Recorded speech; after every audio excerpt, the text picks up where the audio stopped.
Наставничка што држи настава со физичко присуство во Гевгелија е во изолација, како и цела група од детска градинка. Коронавирусот полека навлегува и во гевгелиските образовни институции. Градоначалникот Сашо Поцков вели дека за наставничката има замена и засега наставата се одвива без проблем. Во изолација ќе веќе 14 дена, има замена, наставата се одвива непрекино. Директорката која и самата е наставник од прво до пето одделение ја прави таа замена.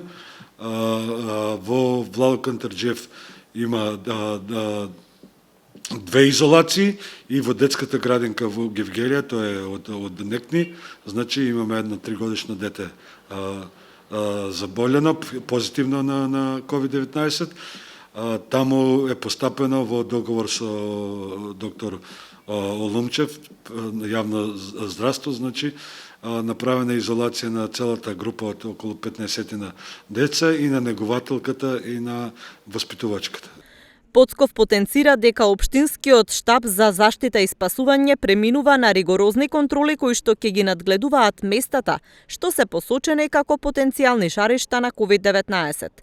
Секаде кај што ни укажа јавното здравство присутните и директорот на болницата и докторот Олумчев, како целни групи потенцијални крижни жаришта, седа тоа ќе биде исконтролирано од страна на тим кој ќе има оперативен план да действува од четврток до недела. И ноќните часови, и денските часови, продавници, ресторани, кафани и населените места и градот. Дали се придржуваат или не.